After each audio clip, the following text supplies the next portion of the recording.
Hello, everyone. Welcome to the GPP Chin Music Podcast. I'm Big Italy 42, joined as always by Josh Shepardson at BChad50. And Josh, we got a monster slate of games once again today. The MLB is setting the precedent here for NBA for next season, saying, here's how you do slates. There's no tiny slates. There's medium size and big only. So take notes. Yeah, these slates are monstrous, and the beauty is there's so many hidden gems in these big slates because it's so difficult for the average gamer to just get through all these players. I mean, it's monstrous, and you hit on some of those hidden gems that we're gonna unearth in today's podcast, and you're golden. Yeah, absolutely. So without further ado, we're obviously talking GPP, so we're trying to get the guys lower percentage, maybe in a better situation than what it looks like on paper, some guys that no one will be on. And obviously you've got your de facto targets from Colorado, San Diego will be, most of these guys will be pretty heavily on, at least the ones that are swinging hot bats right now. Your Derek Norrises of the world. But we're trying to give you all the guys who are not in those lists, not the ones that you're going to see all over Twitter today. So at pitcher here, your obvious top options, you've got Kershaw, Price, Cueto. Those should all be pretty popular plays. But I think there's another ace that you're looking at here that's a nice off-the-wall contrarian play. I am. Anytime Clayton Kershaw's on the hill, he's going to be highly owned. How about taking the other ace in that game, Madison Bumgarner? He has the same benefits of pitching at AT&T Park that Kershaw enjoys. Low betting total for tonight's game, and significantly cheaper. Also, because Kershaw is going to be so highly owned, if you are a Bumgarner owner and he ends up with the win in that pitcher's duel, you're going to be leaps and bounds ahead of the field just on the basis of having that extra money and still getting the W. So I like Bumgarner. It's that nice contrarian pick where you're not sacrificing talent to make it. I mean, you're not taking a leap of faith based on maybe a perfect matchup or a ballpark factor. You're getting a legitimate ace that is going to be under-owned based on who he's facing, not based on any deficiency in his skill set, basically. So that's the kind of contrarian pick that I like to make when I can make it, and Bumgarner fits the bill. Yeah, I'm with you there. I like that call a lot. And another guy that could go under-owned here, he's another ace, kind of expensive. Not off to a particularly great start, but against some much tougher offenses, is Cole Hamels at $9,200 on DraftKings. His FanDuel price is $98. Kind of expensive there. I think he's going to be an off-the-wall guy. Not a guy that I'm going out of my way to target, but I'll give you another guy here that I'm looking at who's pitching really well so far. Archie Bradley. Give me your take on Archie Bradley, because he's going up against Texas offense. They finally got things going a little bit last night, but late in the game. Been pretty bad so far this season, they have. And granted, it is a good hitting environment, but against some tough lineups. I mean, he mowed down the Dodgers in his first start, 6 Ks over 6 innings, just 1 hit. Not too bad against San Francisco either. So, what are your thoughts on him in that tournament?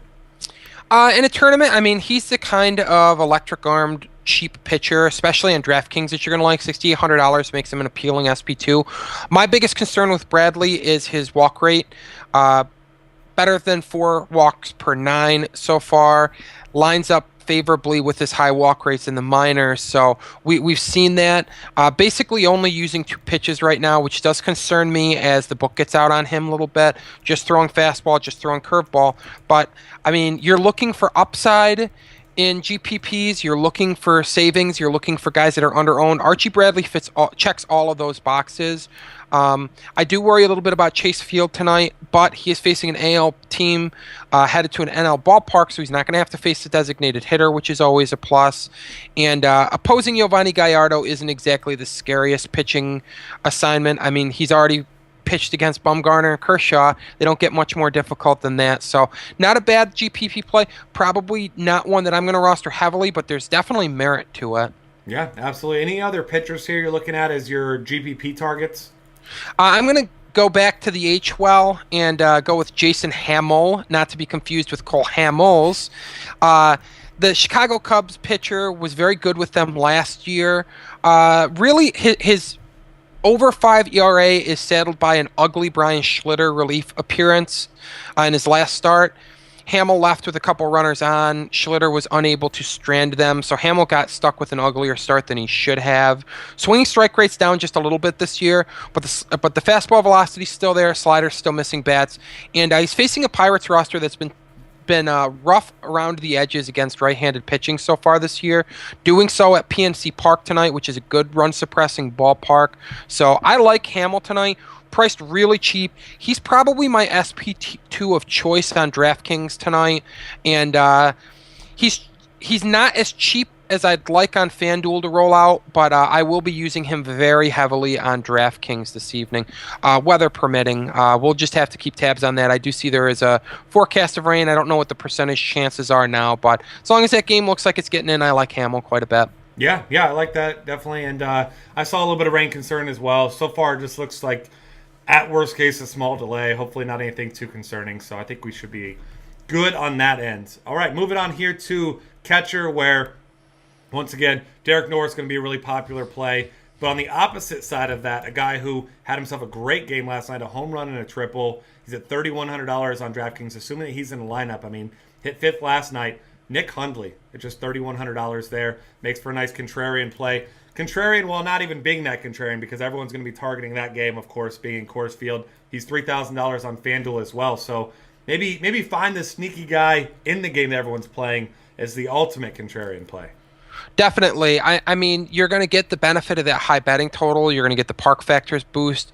And because he's the catcher that's going to be significantly less owned, you're getting it's a nice pivot play, basically. You're pivoting off of Norris and grabbing the catcher who's enjoying the exact same park factors as a right-handed batter. Tougher pitching assignment facing James Shields, but I mean, Coors Field is a ballpark where all pitchers go to die. So as good as Shields is, Vegas doesn't care. We've got a betting total of 10 still, so that kind of speaks volumes about what's expected there. More fireworks tonight, and assuming Hundley's hitting fifth, that is a really nice bargain price. Could see Nolan Arenado rejoin the lineup, which would probably bump him down. I mean, definitely keep an eye on some of these injured Rockies rejoining their lineup, but even if he hits in, the 6 through 9 spots in the order somewhere, has enough pop and enough going for him, namely that price, that you can still use him confidently. But if he's hitting fifth, all the more value for him. Yeah, absolutely. Who are your main targets here, your GPP guys for catcher? I got one main guy here, and it's Evan Gattis, headed to Seattle to face the Mariners and J.A. Happ. Gattis hammers left-handed pitchers, and Happ not particularly good against right-handed batters, allowing a 3.29 WOBA since 2012. What I really like in his profile is a 42.8% fly ball rate allowed in that time frame. So easy guy to lift the ball against, which when Gattis lifts the ball tends to go a long way. So if you're looking for some power at the catcher position, I'll take Gattis. Not going to get a favorable ballpark factor for homers at Safeco Field as a righty, but enough raw power that doesn't bother me too much. We're not talking about him going to PNC and hitting with a park factor in the 60s for right-handed power.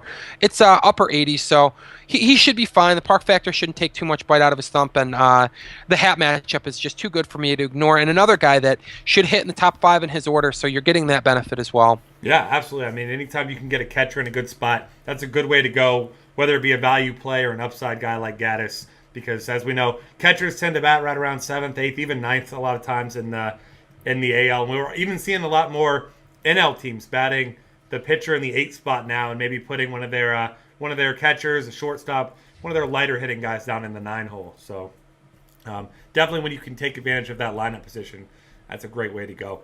All right, moving over to first base here, where a guy that I'll be targeting tonight, I unfortunately did not have any shares last night, but he's a streaky hitter, always has been throughout his career. I know you know who I'm talking about here.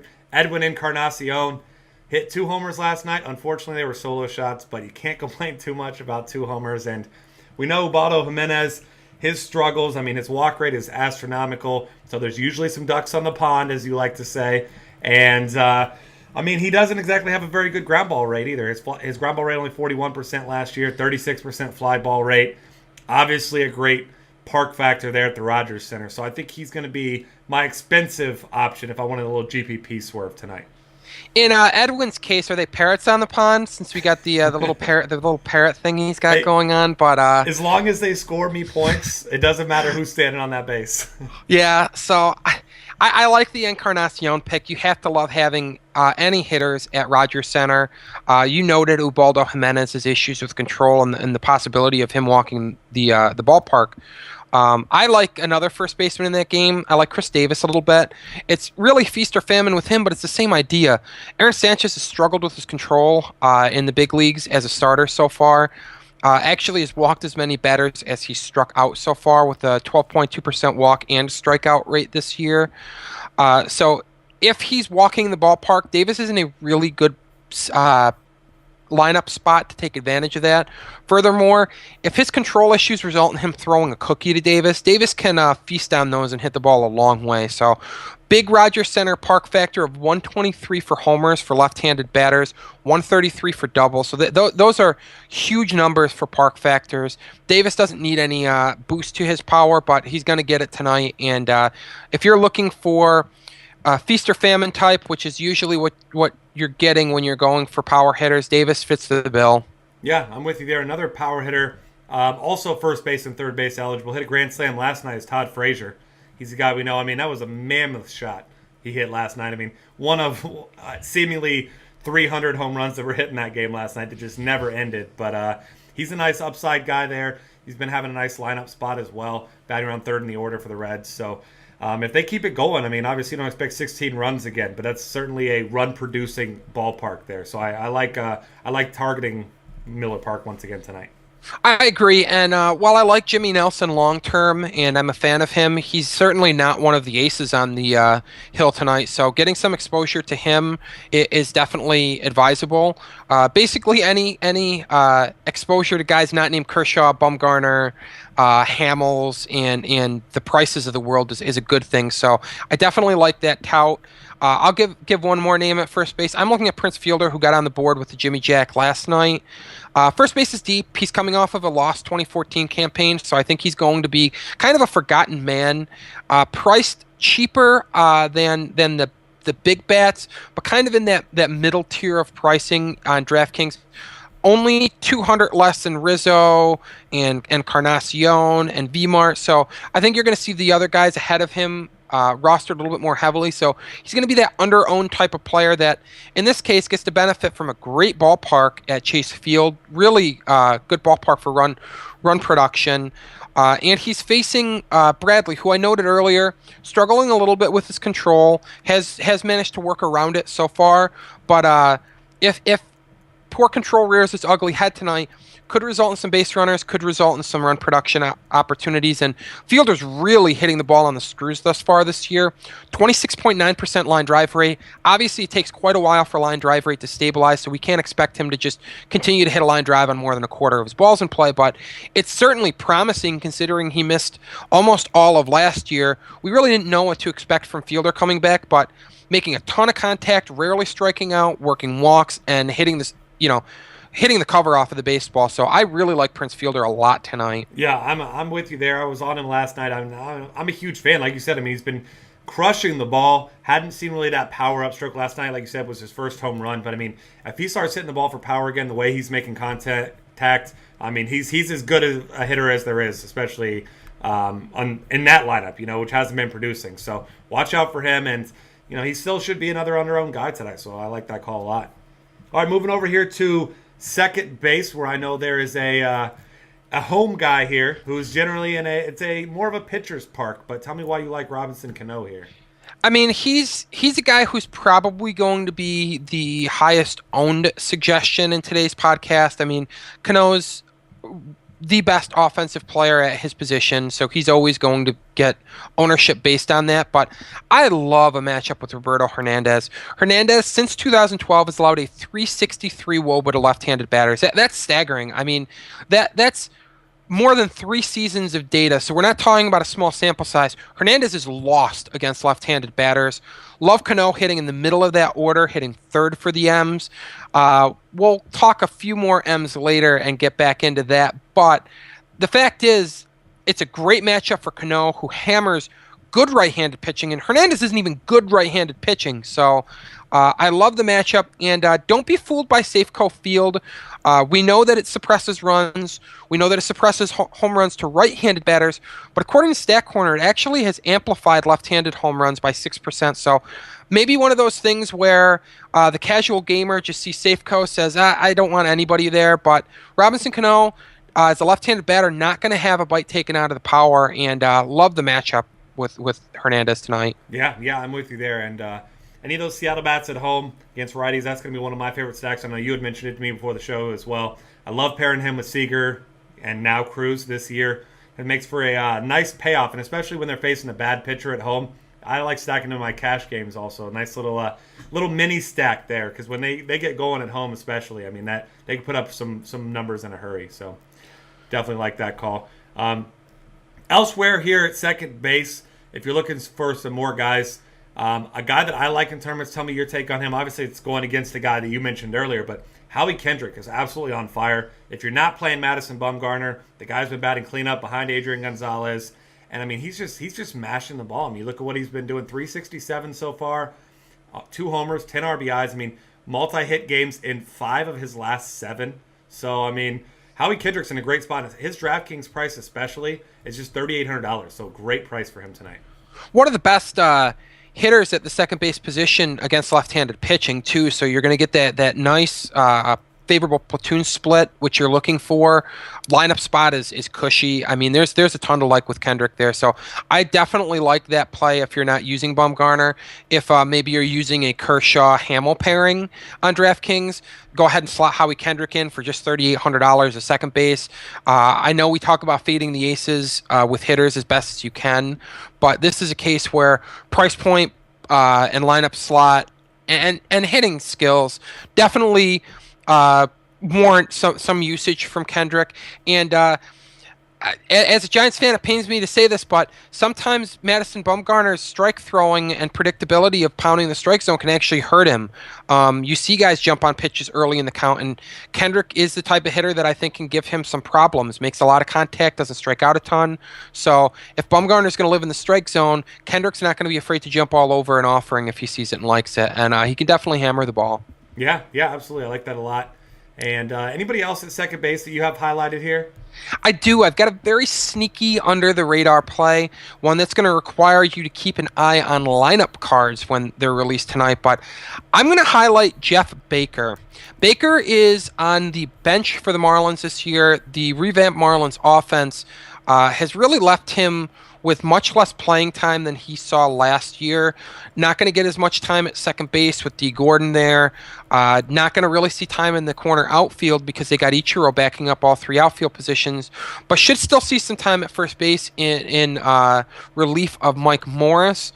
He's only received 3 plate appearances this year, hasn't had a start yet, and you can't keep guys like that on your roster and just never play them. You got to keep them fresh at some point, and Baker's going to get some time against lefties.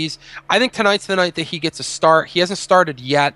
We're more than a dozen games into the year. At some point, Redmond's got to get him in the lineup. At $2,900 against a lefty, love him.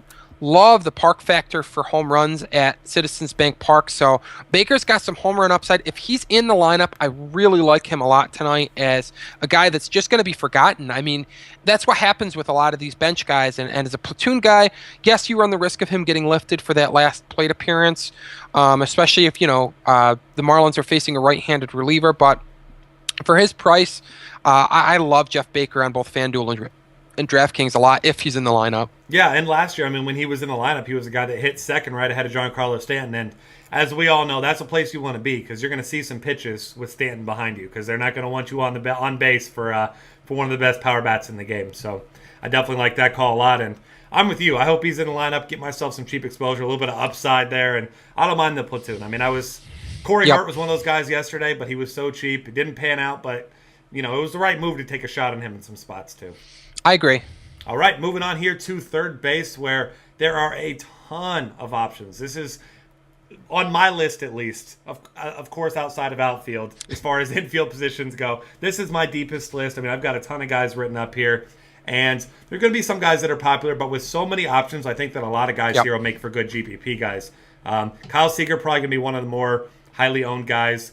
A guy that we could definitely look at here who really hasn't got it going yet is Adrian Beltre. Yeah, I'm in agreement with Beltre. I like the idea of pairing him and Prince Fielder. The price points are not terrible. They are ownable, better on FanDuel than DraftKings. So I like to hook the 3-4 hitters, especially if Bradley, like I said, if Bradley's going to struggle with his control, get those first 2 hitters on for the 3-4 hitters in Texas. Fielder and Beltre are more than capable of driving them in.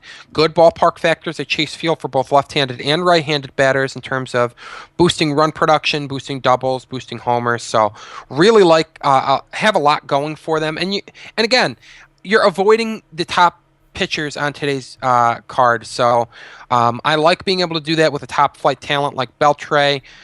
Really good against right-handed pitchers, so you don't have to worry about that righty-righty matchup hurting him. He's actually been better against right-handed pitching than left-handed pitching over the last 3 years. Better against lefties and the righties for his career, which is what you'd expect. But the fact is, he's a well above average hitter against all pitchers. A guy that I like quite a bit. I'm with you on Seager as well. Do think he's going to be highly owned, but I'm going to get a mini stack of M's tonight. It's happening. I'm going to get my Cano, I'm going to get my Cruz, and I'm going to get my Seager. And I'm going to watch them pile up points against Roberto Hernandez. And at Seager's price point, you got to love it. I mean, that's going to be part of why he is going to be so highly owned tonight. Just $3,900 on DraftKings. So I'm a Seager fan. But like you said, the position's deep. There's a lot of talent tonight. And that works in your favor. This is one of those instances where you don't have to be contrarian. The fact that there's going to be so many good options out there is going to create that low ownership and the diversity that you seek, so you don't have to maybe pick against a guy that you like more. You can just take your favorite play and slot him in and feel like, hey, I'm not following the herd. I'm just one of many people that owns one of many good third base options tonight. Yeah, which means that Kris Bryant will be less than 100% owned tonight as well. Yes, so yes. You can play Kris Bryant, you won't be one of everyone to have him on your roster. So, anybody else you want to highlight here at third base? Those are really the names that I'm looking at. I mean, you can go back to Coors Field, grab some Will Middlebrooks if you'd like. Lineup spot's good. Kendrick isn't a particularly good pitcher. Another high total there. Probably going to be high owned. Chris Davis is a guy that I highlighted at first base, but is also third base eligible at DraftKings if you're looking to grab maybe a Fielder Chris Davis pairing, the old Texas Ranger with the new Texas Ranger. Get that combo down. You can look at Mike Moustakas against Mike Pelfrey. Has hit second for that team for the Royals. So Pelfrey is a particularly bad pitcher on a deep slate that I have no problem picking on. Moustakas offers some cheap exposure to him from a good lineup spot. So he's a guy that I'll look at. I don't think I'm going to own a ton of because Kaufman is not good for hitting home runs at. It isn't terrible hitter's park by any stretch, so you can use him. He's a guy that I'm looking at a little bit, but not a guy that I'm going to go out of my way to own a ton of. What about you? One other guy I want to highlight here, and this is mostly due to his price. I don't particularly love the matchup against Sonny Gray, but David Freese, $3,100 on FanDuel, $33 on DraftKings. He's batting in the heart of that order against Sonny Gray, of course. So Sonny Gray has been pitching well, but as we know, when the Angels get it going, they put up runs in a hurry. They scored 14 runs last night. Certainly you don't expect that type of performance, but if they do get it going, Freese should have himself a nice big part of it. Definitely in a good lineup spot for that, for sure.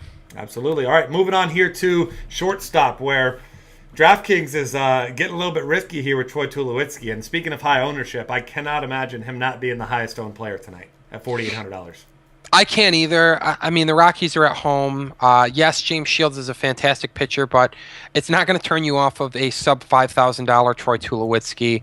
I mean, the upside's there. It's understandable. You're not going to get that low ownership that you usually seek in your GPP plays, but it's okay to own some of these high ownership guys. If the ceiling's high enough, if you've got some contrarian picks elsewhere on your lineup, don't be afraid to use a guy like Troy Tulowitzki. The options stink at shortstop. They usually do, tonight especially. So Tulo's going to be kind of that easy default play for a lot of people. The name that I'm looking at is a very cheap option at shortstop, and that's Danny Santana. Switch hitter, hits leadoff for the Twins, gets a great matchup. He's going to be hitting left-handed against Jeremy Guthrie, which we know if you hit left-handed against Jeremy Guthrie, you're in for a nice little WOBA boost. Guthrie struggles mightily with left-handed batters, and I want a piece of that. Santana doesn't offer the power that you usually look for from your GPP plays, but he's average to slightly better than average for the position. We're talking about a guy that can reach double digits in home runs, so he's got a little bit of pop in the bat, but I love the speed. He's a really good base stealer. Guthrie doesn't allow a ton of stolen bases, but he's not a pitcher that can't be stolen against. And same goes for Salvador Perez. Does a pretty good job of cutting down base runners, but not a catcher that completely shuts out the running game. So Santana has some stolen base upside, has a little bit of pop, but I love the lineup spot, and I love the matchup with Guthrie. Yeah, and I like that call because I love to combo speed and power in my GPPs. It gives you huge upside even if your guys aren't hitting home runs. Could still compete in those large field tournaments, and Santana definitely possesses the speed and, like I said, even a little bit of power at a position that's really lacking in power. So the only other guy I'm really looking at, and this is kind of riding the hot streak, but I don't think, I mean, the home runs, yes, I think are fluky, but I think he's legitimately turned a corner. Only one strikeout in his last 7 games, which was one of his biggest weaknesses, is Zach Cozart. So... Yeah, I mean, I think you're going to see some people chasing last night's game. That's just the nature of the beast. It will not happen again. Don't expect it. Yeah, I mean, he's not going to hit 2 home runs again. But as you noted, the Reds posted a huge run score total last night. And as I noted earlier in the podcast, Jimmy Nelson, not one of those pitchers you have to go out of your way to avoid tonight. So Cozart makes for some cheap exposure at a really good ballpark. I mean, Miller Park is awesome for offense, awesome for hitting home runs in. So I don't mind the Zach Cozart play at all.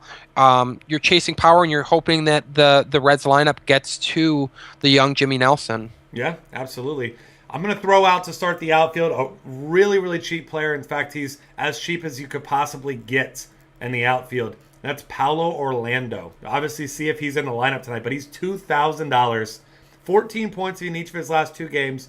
Stole a base last time. He's not a guy that has any power to speak of at all, but if he gets on base, steals the base, scores a run, something of that nature. I mean, for $2,000, you can fit yourself some big-time pitching, some big-time bats if you get a couple guys around that price. I mean, I would like a number of AAA hitters against Mr. Mike Pelfrey tonight. Yep. So for $2,000, you can certainly do a heck of a lot worse than gambling on a guy getting on base against Pelf. Pelfrey's just not a good pitcher, and in fact, he's in the conversation for the worst pitcher on the slate tonight. So Kyle Kendrick is offended. Yeah, Kyle Kendrick is thrilled that he's not getting thrown out there. Eric Stoltz too. Hey, Eric Stoltz. Shout out to Eric Stoltz. Yep. Yeah, shout out these terrible pitchers. I love it. But at $2,000, there's just so much roster flexibility you get from doing something like that. I mean, if you're looking at Kershaw, just think about the average salary of pairing Paulo Orlando and Clayton Kershaw. You bring a $12,000+ pitcher down to an average salary of $7,000 and change just by grabbing Paulo Orlando. So yeah, I like that shout out. My outfield suggestions tend to be on the pricier side, but since we're looking at the thrifty side, I'll give a $3,900 shout out to Travis Snyder. Expect him to probably hit 5th tonight. Noted Aaron Sanchez's problems with walks so far, and the fact that he's not punching out batters thus far this year. If he's going to allow contact, Snyder hasn't hit a home run yet, but we did see his power show up last year in the second half for the Pirates. Really like what he did against right-handed pitchers there. Really like his plate discipline this year, not striking out at a high rate, doing very well. And the Rogers Center, man, I'll just leave it at that. The Rogers Center is beautiful. Yeah. You're going to want yourself some exposure to that, as you generally do with some subpar pitchers on the mound. And I like that Travis Snyder call, especially if he's got that great lineup position again. Since you're going the more expensive side, I'll go ahead and throw out another cheap guy. And this is another purely price point play, but he has been batting cleanup. Jeff Francoeur, $2,300.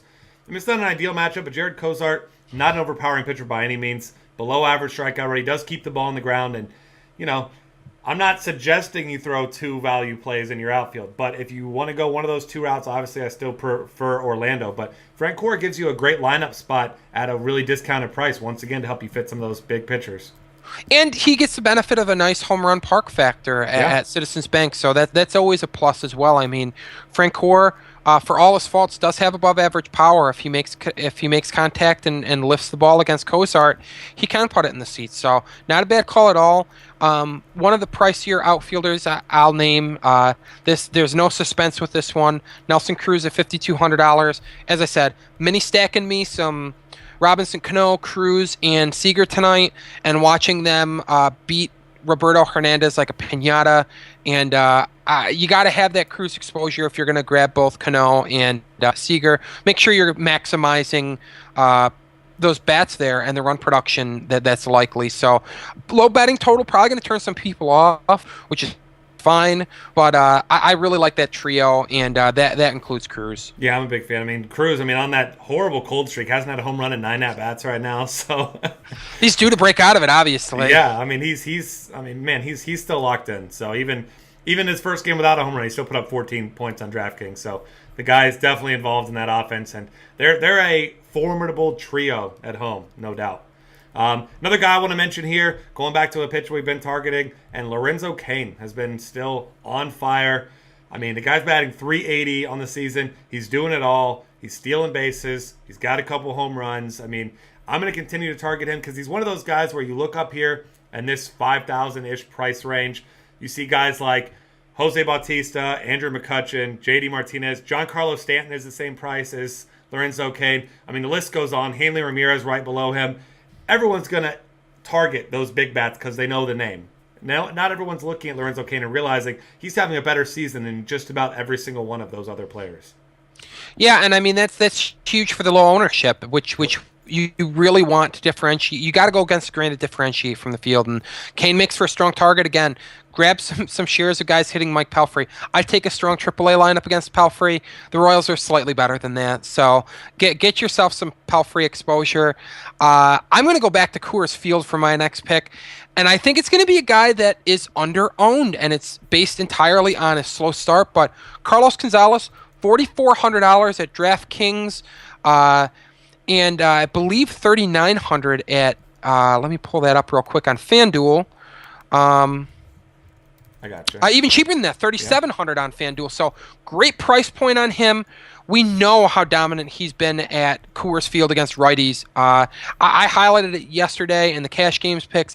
Obviously didn't deliver for me, but this is a guy who hovers around a 150 WRC plus or better at home when facing righties, basically in his entire career with the Rockies. So a lot of data says Carlos Gonzalez is really good at home against right-handed pitchers. Gets one tonight. Gets one in a game with a high batting total, and he gets one from a great lineup spot. So I really want some Carlos Gonzalez tonight. Yeah, he's one of those guys, like you mentioned. He was in a lot of cash game lineups last night, and rightfully so. He didn't pay off, but even the best hitter gets on base 40% of the time. So you gotta take the good with the bad, and when he's a good play, he's a good play, and I'm with you. He's a good play once again tonight. One more guy I want to highlight here, starting to really heat up. Had a kind of a little bit of a breakout last year. Starling Marte. He's $4,200 on FanDuel, 46 on DraftKings.